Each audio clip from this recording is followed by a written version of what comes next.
Ijaan amma daawwadheessin kufuu. Ijaan amma abshirsiif hin jira nan je'e ani isaa gammadu fooziyaaf warri nuun gammanne ana bu'amu.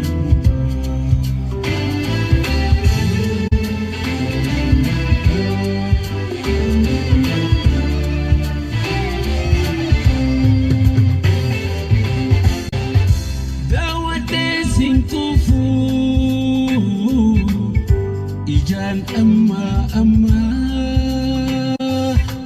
daawwadheessin kufuu. Ijaan amma